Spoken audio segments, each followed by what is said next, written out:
ভোটের বাক্সের হিসাব মিলাতে কৌশল সাজাচ্ছে বিএনপি। দুশ্চিন্তার কারণ হবে না ইসলামী দলের জোট।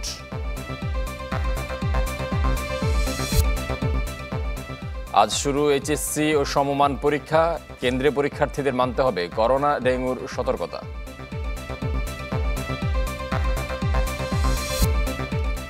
টেস্ট স্ট্যাটাসের রজত জয়ন্তীতে অভিষেক দলকে সম্মাননা দিচ্ছে বিসিবি। চালু হচ্ছে অনার্স বোর্ড। আমন্ত্রণ চ্যানেল 24-এর সকাল 7টার খবরে। শুনছিলেন প্রেসিডেন্সি ইউনিভার্সিটি সংবাদ শিরোনাম, সাথে আছে আব্দুল্লাহ ফারুক। নির্বাচনে এক আসনে দলীয় একাধিক প্রার্থীর জটিলতা নিরসনে কৌশল সাজাচ্ছে বিএনপি। দলটির স্থায়ী কমিটির সদস্য হাফিজউদ্দিন আহমদ জানান, এ নিয়ে সুনির্দিষ্ট নির্দেশনা দেয়া হবে তৃণমূলকে।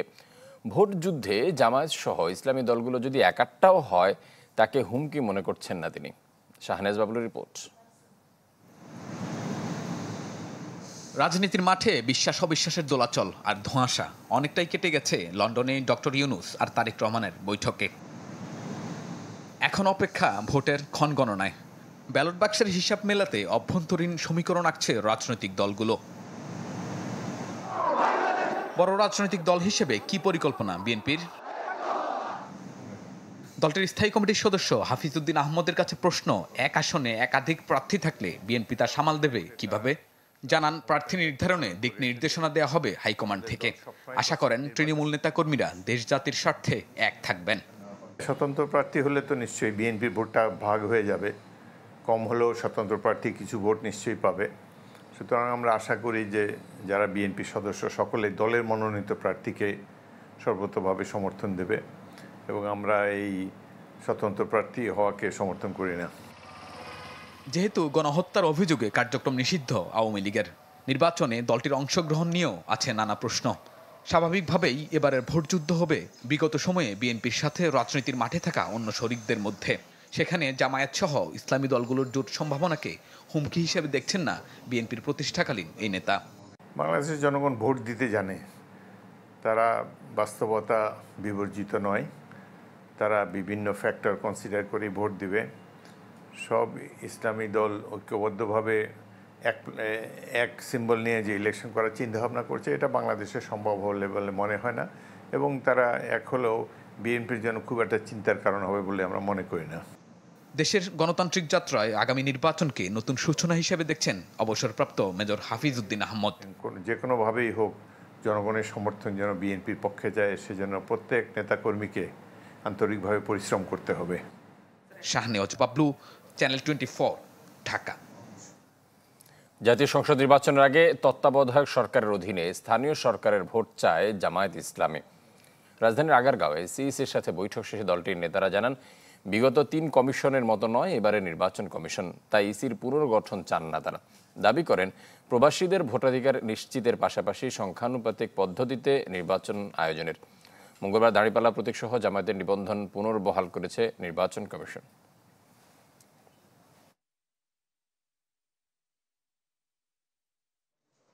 ন্যাশনাল ইলেকশন সামনে হবে, ন্যাশনাল ইলেকশনের আগে আমাদের দাবি লোকাল গভর্নমেন্ট ইলেকশন করা।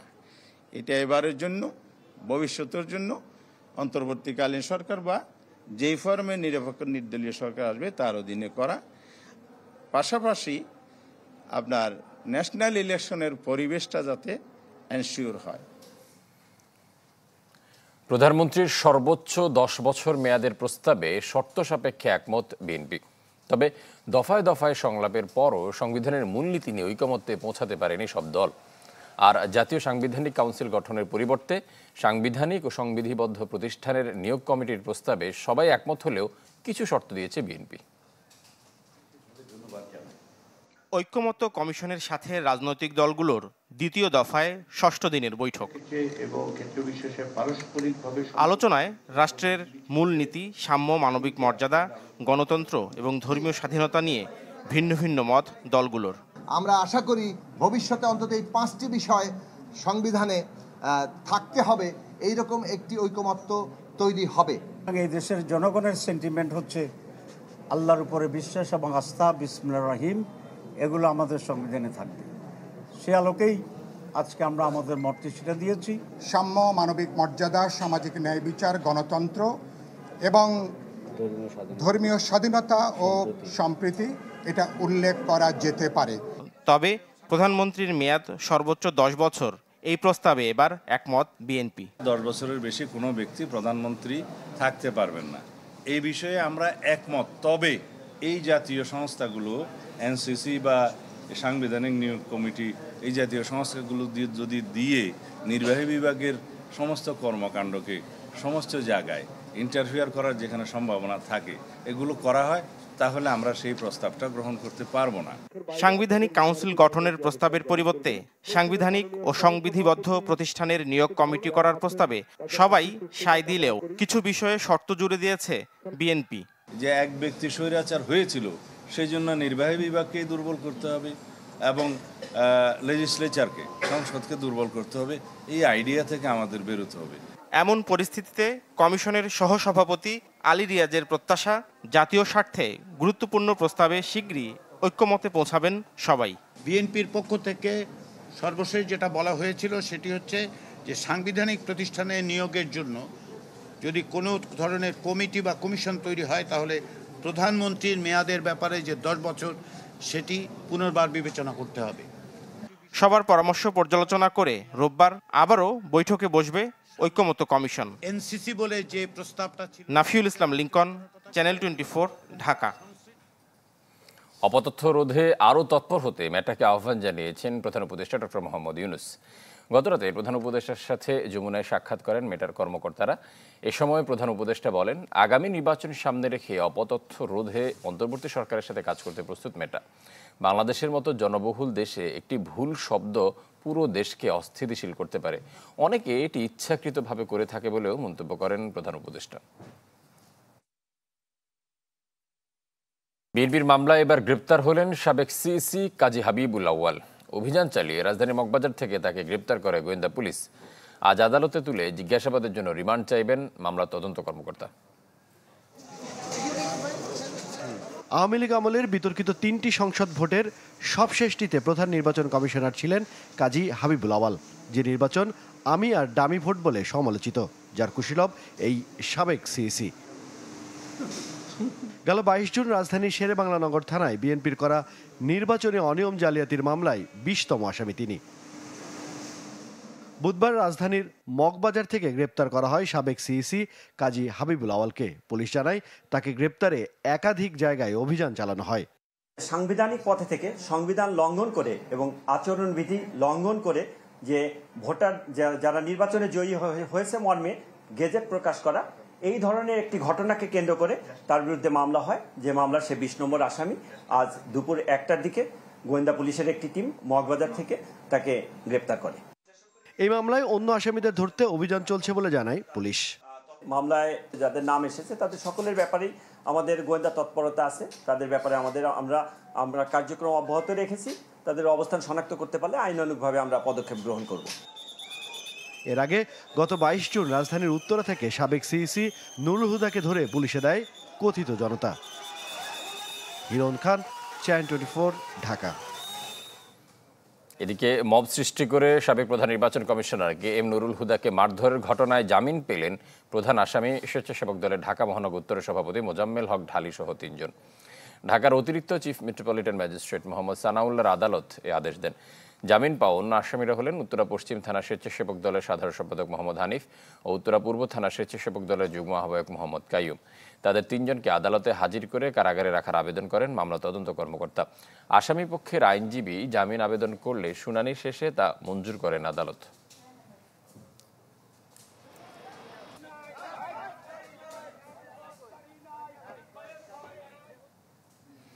আজ শুরু হচ্ছে এইচএসসি ও সমমানের পরীক্ষা, যা চলবে সকাল 10টা থেকে দুপুর 1টা পর্যন্ত। এবার সব কেন্দ্রে পরীক্ষার্থীদের মানতে হবে করোনা সতর্কতা। প্রথম দিন অনুষ্ঠিত হবে বাংলা প্রথম পত্রের পরীক্ষা। সারা দেশে এবার অংশ নিচ্ছে 12,51,000-এর বেশি পরীক্ষার্থী। গত বছরের তুলনায় ছাত্রছাত্রী কমেছে প্রায় 82,000।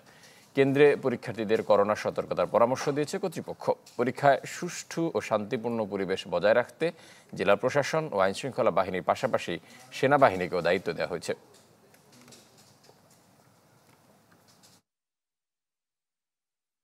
কোভিডের সংখ্যাও বাড়তেছে, মানে এমন না হয় যে এক্সামটা মাঝপথে বন্ধ হয়ে যাচ্ছে বা অনেক বেশি এক্সাম কোভিড অনেক বেশি ছড়ে গিয়ে স্টুডেন্টদের স্বাস্থ্যের ক্ষতি হচ্ছে, এরকম যাতে না হয়। পরীক্ষাগুলো আশা করছি ভালো হবে যদি না কোনো অপ্রীতিকর অবস্থা হয়, তাই আশা করছি প্রশাসন থেকেও আমরা সেই সাপোর্টটা পাবো যাতে আমরা সুন্দরভাবে পরীক্ষাগুলো দিতে পারি। চট্টগ্রাম কাস্টম হাউসের রাজস্ব কমা বাড়ার নিয়ামক 30 রকমের পণ্য।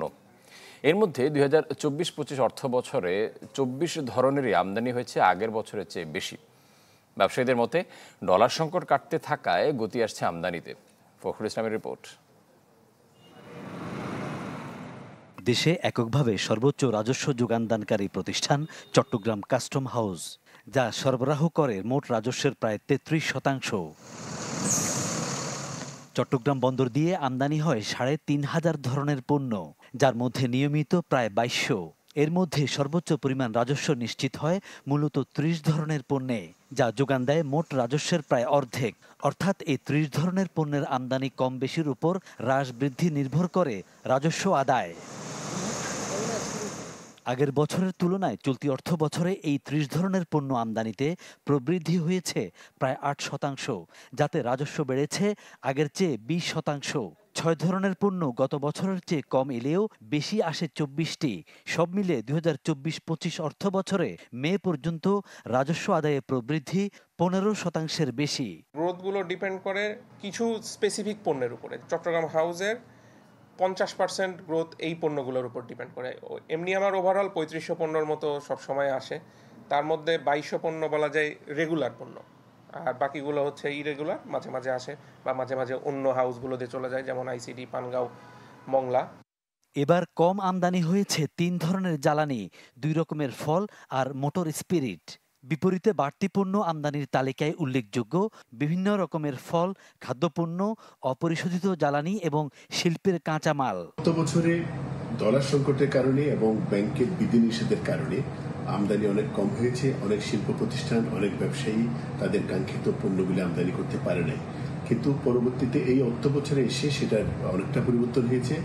ডলার সংকট কিছুটা কেটেছে এবং ব্যাংকগুলো আমদানি ঋণপত্র খুলছে, যে কারণে গত অর্থ বছরের তুলনায় এইবার আমাদের আমদানিটা অনেক বেশি হয়েছে। 2024-25 অর্থ বছরে চট্টগ্রাম কাস্টম হাউসের রাজস্ব আদায়ের সংশোধিত লক্ষ্যমাত্রা 80,402 কোটি টাকা। ফখরুল ইসলাম, চ্যানেল 24, চট্টগ্রাম। ঢাকা দেওয়ানগঞ্জ রেলপথ সংস্কার ও বিজয় এক্সপ্রেস ট্রেন দেওয়ানগঞ্জ পর্যন্ত চালুর দাবিতে জামালপুরে মানববন্ধন ও পথসভা হয়েছে। কর্মসূচিতে অংশ নেন বিএনপি চেয়ারপারসন উপদেষ্টা ASM আব্দুল হালিম। সভাপতিত্ব করেন জেলা বিএনপির বন ও পরিবেশ বিষয়ক সম্পাদক জয়নাল আবেদিন সরকার। বিশেষ অতিথি ছিলেন সাবেক উপজেলা চেয়ারম্যান ও জেলা বিএনপির সহসভাপতি নবী নেওয়াজ খান লোহানী বিপুল। উপস্থিত ছিলেন ইসলামপুর উপজেলা সমিতির উপদেষ্টা AKM নজরুল ইসলাম সহ গণ্যমান্য ব্যক্তিরা। এবার খেলার খবর জানাবো।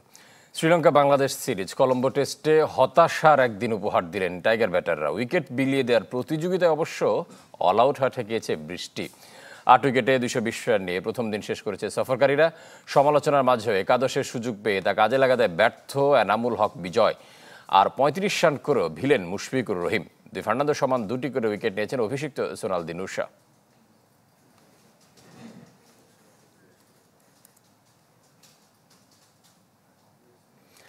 আজ বাংলাদেশের টেস্ট স্ট্যাটাস প্রাপ্তির 25 বছর পূর্তি। এই দিনে লর্ডস থেকে সুখবর মিলেছিল, তারই ধারাবাহিকতায় 10 নভেম্বর টেস্ট অভিষেক হয়েছিল। সেই দলের সদস্যদের সংবর্ধনা দেবে বিসিবি, তবে থাকবেন না অধিনায়ক নাইমুর রহমান সহ 5 জন। আর এদিনই প্রথমবার বাংলাদেশের ক্রিকেটে যুক্ত হচ্ছে অনার্স বোর্ড। মাঠের পারফরমেন্স যাই হোক, টেস্ট স্ট্যাটাসে রজত জয়ন্তী উদযাপনকে ঘিরে কর্মযজ্ঞ দেশ জুড়ে, ব্যস্ততা ক্রিকেট বোর্ডের। 5 বিভাগ ঘুরে 2 বিভাগকে বাকি রেখে বৃহস্পতিবার ঢাকায় বড় আয়োজন। যাদের হাত ধরে টেস্টের পথ চলা শুরু, তাদের সম্মাননা জানাবে বিসিবি। শেষ মুহূর্তে হাবিবুল বাশার যুক্ত হওয়ায় ওই দলের সদস্য 16, খেলেছেন 11 জন। সবাইকে আমন্ত্রণ জানানো হলেও থাকতে পারছেন না কয়েকজন। একাদশের 4 জন সহ অনুপস্থিত থাকার সম্ভাবনা 5 সাবেক ক্রিকেটারের। এর মধ্যে অধিনায়ক নাইমুর রহমান আত্মগোপনে, আকরাম খান, আল শাহরিয়ার, খালেদ মাসুদ দেশের বাইরে। একই কারণে থাকতে পারছেন না স্কোয়াডের আরেক সদস্য মঞ্জুরুল ইসলামও। ওই দলের কোচ সারোয়ার ইমরানকেও ব্লেজার তুলে দেবে বিসিবি। নেয়া ও দেয়া দুই পরিচয়ই থাকবেন প্রথম টেস্টের সেঞ্চুরিয়ান আর বর্তমানে বোর্ড সভাপতি আমিনুল ইসলাম। মিরপুরের মিডিয়া প্লাজাতে ছোট্ট অনুষ্ঠানের জন্য অধীর আগ্রহে অপেক্ষা করছেন 25 বছর আগের সেই ক্রিকেটাররা। নিজেদের স্মৃতি রোমন্থন করারও সুযোগ মিলবে। শুধু তারাই নয়, টেস্ট যাত্রার পুরো পথটায় যে 107 জন বাংলাদেশকে প্রতিনিধিত্ব করেছেন তাদের নামও জায়গা করে নিচ্ছে মিরপুরের হোম অফ ক্রিকেটে। প্রথমবার অনার্স বোর্ড চালু করতে চলেছে বিসিবি। রেদওয়ান শুয়েব, চ্যানেল 24।